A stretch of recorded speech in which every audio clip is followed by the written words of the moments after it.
नमस्कार दोस्तों, India education hub में आप सभी का स्वागत है। मेरा नाम है दीपशिखा और आज के इस वीडियो में हम आपको बताने वाले हैं इलाहाबाद यूनिवर्सिटी की काउंसलिंग प्रक्रिया के बारे में। जैसा कि आप देख सकते हैं, हम इलाहाबाद यूनिवर्सिटी की ऑफिशियल वेबसाइट पर आए हैं और यहाँ पर ई काउंसलिंग गाइडलाइन आई है सभी स्टूडेंट्स के लिए। तो इसमें क्या मुख्य बातें कही गई हैं, किन चीज़ों का ध्यान देना है काउंसलिंग के दौरान और क्या इंपॉर्टेंट डॉक्यूमेंट्स चाहिए होंगे आपको, इन सभी के बारे में हम आपको अच्छे से बताएंगे। तो वीडियो को एंड तक ज़रूर देखिएगा। तो काउंसलिंग के स्टेप देख सकते हैं आप। पहले हम शॉर्ट में बता देते हैं कि आपको रजिस्ट्रेशन करना है, उसके बाद लॉगिन, फिर उसके बाद पेमेंट करेंगे और पेमेंट करने के बाद आप पेमेंट की जो है प्रिंट को निकाल सकते हैं, देख सकते हैं। तो ये छोटा सा प्रक्रिया है। अब हम इसके बारे में बताएंगे। ई काउंसलिंग गाइडलाइन जो है वो हमने डाउनलोड कर लिया है ऑलरेडी, तो उसे चलिए देखते हैं। दोस्तों, ये हमने डाउनलोड कर लिया है। आप देख सकते हैं यहाँ पर दोनों भाषाओं में ये उपलब्ध है। आप इसे आसानी से पढ़ सकते हैं। अगर आपको इसको पढ़ना है तो इसका लिंक डिस्क्रिप्शन बॉक्स में दे दिया जाएगा, आप वहाँ से जाकर इसे डायरेक्ट डाउनलोड करके पढ़ सकते हैं। सबसे पहले यहाँ पर दिया हुआ है कि ई काउंसलिंग दिशा निर्देशों को ध्यानपूर्वक पढ़ना है। तो जी हाँ, इसमें क्या क्या बातें कही गई हैं हम बताएंगे आपको। सबसे पहले आपको जो है अपना एंट्रेंस एग्ज़ाम रोल नंबर जो है एंट्रेंस एग्ज़ाम रोल नंबर उसे भर के अपने कट ऑफ देखने हैं। कट ऑफ देखने के बाद आप अपना जो है डेट ऑफ बर्थ टाइप करके रजिस्ट्रेशन कर सकते हैं। तो रजिस्ट्रेशन कैसे करेंगे आप, फिर से हम बता देते हैं। एंट्रेंस एग्ज़ाम रोल नंबर भरने के बाद अपनी कट ऑफ देखिए, कट ऑफ के बाद आप अपनी डेट ऑफ बर्थ टाइप करके रजिस्ट्रेशन कर सकते हैं। तो आपका यहाँ पर रजिस्ट्रेशन होगा, फर्स्ट स्टेप कंप्लीट हो गया।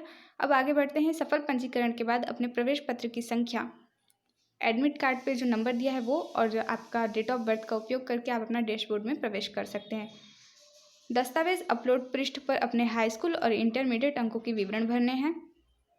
यहाँ पे डॉक्यूमेंट्स आपको क्या क्या दिए हैं, इंटरमीडिएट और हाई स्कूल 10th और 12th की मार्कशीट में जो आपके जितने भी अंक हैं उन्हें भरने हैं। और उसके बाद मूल दस्तावेज को स्कैन की गई कॉपी को केवल जेपीईजी या पीडीएफ में अपलोड करना है। अपलोड किए गए दस्तावेजों को पूर्वावलोकन दस्तावेज अपलोड में समय दाईं ओर के पैनल में देखा जा सकता है। आपने जो भी अपलोड किया है उसे दोबारा देखने के लिए आप दाईं ओर के पैनल में देख सकते हैं। प्रत्येक दस्तावेजों का फाइल का आकार 1 MB से अधिक नहीं होना चाहिए, इस चीज़ का आप ध्यान दीजिएगा। सभी दस्तावेजों को सफलतापूर्वक अपलोड करने के बाद अपलोड दस्तावेज पेज के अंतिम सबमिशन के साथ आगे बढ़ें। यहाँ पर आपके डॉक्यूमेंट्स अपलोड हो चुके हैं। अब आगे की प्रक्रिया क्या है, अपलोड किए गए दस्तावेज की स्थिति के साथ आप लॉगिन डैशबोर्ड पर दिए गए स्टेटस टैब के माध्यम से जांचा जा सकता है। उम्मीदवार अपने लॉगिन टैब पर क्लिक करके अपने विषय संयोजक वरीयता, जिसे कि आप सब्जेक्ट कॉम्बिनेशन नाम के जानते होंगे, सब्जेक्ट कॉम्बिनेशन प्रेफरेंस।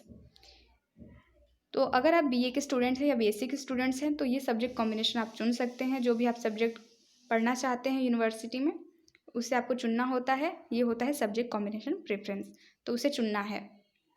उम्मीदवार अपने दस्तावेज सत्यापन की स्थिति देखने के लिए नियमित आधार पर स्टेटस टैब पर जाना होगा और अपने लॉगिन डैशबोर्ड पर स्थिति को टैब का उपयोग करके सीट आवंटन की स्थिति को देखना है।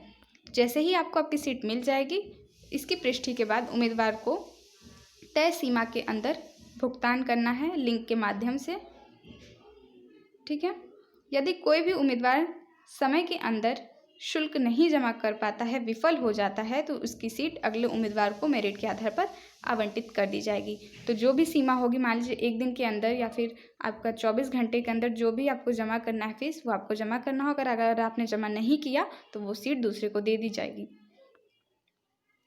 सफल शुल्क भुगतान और प्रवेश पुष्टि के बाद उम्मीदवार प्रवेश पत्र, शुल्क रसीद ऑनलाइन प्रिंट डाउनलोड कर सकते हैं। शुल्क रसीद, प्रवेश पत्र, मूल टीसी, माइग्रेशन प्रति जमा करने के बाद ये सभी जब जमा हो जाएंगे उसके बाद आप प्रॉक्टर कार्यालय से लिया जा सकता है। आई कार्ड लेने का समय बाद में दिया जाएगा। तो यहाँ पर आपने समझ लिया होगा कि ये स्टेप कैसे है। बहुत ही इजी स्टेप है। पहले आपको रजिस्ट्रेशन करना है, फिर आप लॉगिन करेंगे। लॉगिन करने के बाद आप अपने डॉक्यूमेंट्स अपलोड करेंगे, जिसमें कि हाई स्कूल और इंटरमीडिएट में आपने कितने अंक प्राप्त किए हैं वो, और डॉक्यूमेंट अपलोड करना है। अपलोड करने के बाद आप अपना सब्जेक्ट कॉम्बिनेशन भरेंगे अगर आप बीए या बीएससी के स्टूडेंट हैं। जैसे ही आप सब्जेक्ट कॉम्बिनेशन कर लेते हैं, अगर आपको सीट मिल गई, उसके बाद आप पेमेंट कर सकते हैं। पेमेंट के लिए आपको टाइम दिया जाएगा, उसके अंदर ही आपको पेमेंट करना है। तो ये पूरी प्रक्रिया डन हो जाएगी। उसके बाद आप इसका जो प्रिंट है उसको निकाल सकते हैं। तो ये पूरी प्रक्रिया थी दोस्तों। आई होप कि आपको समझ में आ गया होगा। इसके बाद भी अगर आपके मन में कोई क्वेरी है तो इसके लिए आप हमें कमेंट बॉक्स में कमेंट करें। चलिए अब क्या इंपॉर्टेंट डॉक्यूमेंट्स आपको चाहिए ये भी हम आपको बता देते हैं। यहाँ पर आप देख सकते हैं कि डॉक्यूमेंट्स रिक्वायर चाहिए। सबसे पहले हाई स्कूल और इंटरमीडिएट के आपके मार्कशीट और certificate, transfer certificate, migration certificate, PG का अगर स्टूडेंट हैं तो ग्रेजुएशन का मार्कशीट और certificate, law graduation marksheet, anti ragging proforma undertaking of gap year. ये गैप ईयर का जो है फॉर्म नीचे दिया गया है, उसे भी आपको फिलअप करके उस टाइम आपको जमा करना होगा, ठीक है। और लास्ट में है आधार कार्ड। अगर आप SC, ST, OBC या EW कैटेगरी से बिलोंग करते हैं तो आपको ये डॉक्यूमेंट्स भी चाहिए होंगे और ये ओरिजिनल ही चाहिए, ठीक है। कश्मीर माइग्रेशन सर्टिफिकेट, अगर आपने NCC ज्वाइन किया है तो NCC सर्टिफिकेट। उसके अलावा अगर आप स्पोर्ट कोटा से बिलोंग करते हैं या दिव्यांग कोटा से बिलोंग करते हैं या टीचर वार्ड, एम्प्लॉयड वार्ड से बिलोंग करते हैं तो उसके लिए दिशा निर्देश आगे जारी किए जाएंगे। ऊपर बताए गए जितने भी मैंने आपको डॉक्यूमेंट बताए थे वो आपका ओरिजिनल फॉर्म में होना चाहिए। यहाँ पर आपको ये कॉपी आप कर सकते हैं, स्कैन कर सकते हैं। Undertaking non creamy layer, undertaking EWS, anti ragging format और अंडरटेकिंग गैप ईयर, ये चारों आपको भर के जमा करने हैं जो कि नीचे दिए गए हैं, वो भी हम आपको दिखाएंगे।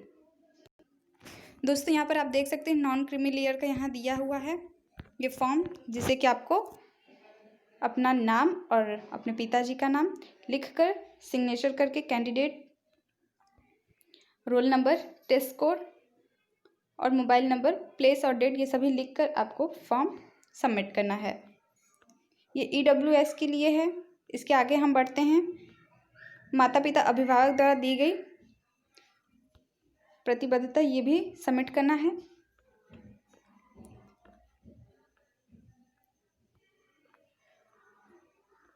अगर आप गैप ईयर हैं, अगर आपने गैप किया है 12th के बाद, तो जितने भी ईयर का आपने गैप किया है वो